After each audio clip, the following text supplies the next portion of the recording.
ground from the first night. They have been with my wife and my children. And then on the 5th week, a government wants to tell me that I need to be assigned a key worker in order to access money for my children to get milk. Now I'm going to tell you this, sir.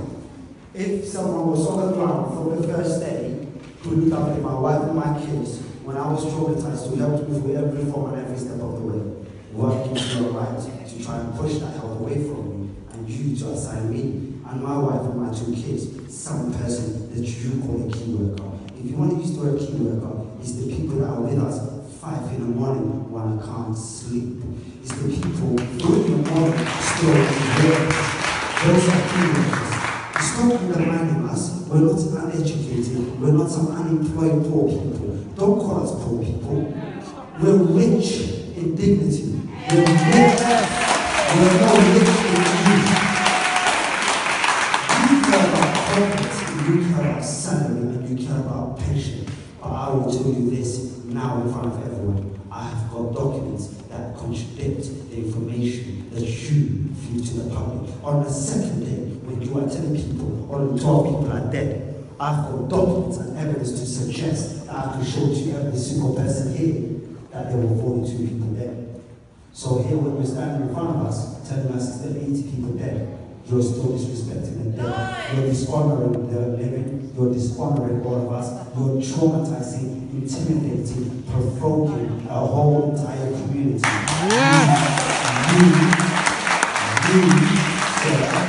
You will not get what you want in terms of violence and riots. You will not have no aggression from us. This is our community, and the mansions in Holland Park cost 12.5 million because of the lovely community it's in, not because of the bricks it's made from. So I promise you this, sir, there won't be no violence, there won't be no aggression, but I promise you that I will assemble every single person in this community and around London to come out of their houses and just stand outside their house, just so you government actually start to understand the people of this country. It's not you, don't you forget. Any one of you in front of me now or in front of these people have all been put in a position of trust. And you government people continuously let the public down. Yes. And what happened in Grenfell was a corporate massacre. Yes. There are evidences that I have that will say there is actual documents that I have that say an infant died on the 15th floor. A mother and a baby was found on a stairway. So I have evidences to suggest that you guys are actually lying about the actual total fatality. So I'm telling you to tread very carefully in when you go back to your directors that don't have name. We are educated people. We are free people. We are rich in dignity, which you, government, do not have. And you know what? We just want you to look after. In fact, we don't want you to look after. We will look after our children and our future. But I promise you, sir, there is no way in heaven or hell you rich folks or you government who work for the rich folks are going to push us out of our homes, our community. The simple metaphor and analogy which I have figured out last night was, if a man was to come and say, you have a beautiful wife and a family and a beautiful home, let me just push you out and take over your family and your whole community, your family and your wife and your home. That's how it goes when someone is trying to push me away from my community. I have lived in this community since '93. Many have lived here well before that time. I'm just one of the newbies, but I made a home here from East Africa, and I'm not going anywhere. So don't go back.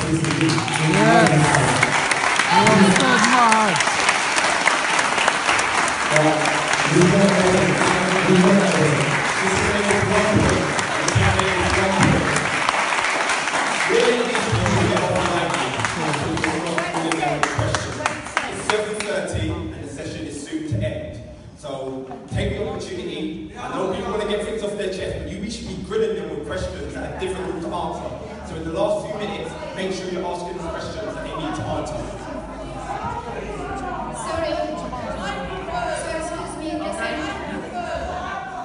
Excuse me. Excuse me. Sorry, everyone, please. Sorry, just I need to make very important. Hello. We've been basically visiting some. We've been visiting some building which is surrounded the Grenfell Tower after people, they need to be checked in to make sure that they're well-being okay, if they need any help, or they have any concern. Most of the people that we have visited, basically they are living on the hotel, and they've been complaining that no one from the council has visited them. And most of them, excuse me please, most of them, they have children who've been traumatized because the Grenfell Tower is facing their houses or their balcony, and children, they started wetting their bed, and they started even wetting the sofa where they stay in the hotel, and the hotel started complaining about them.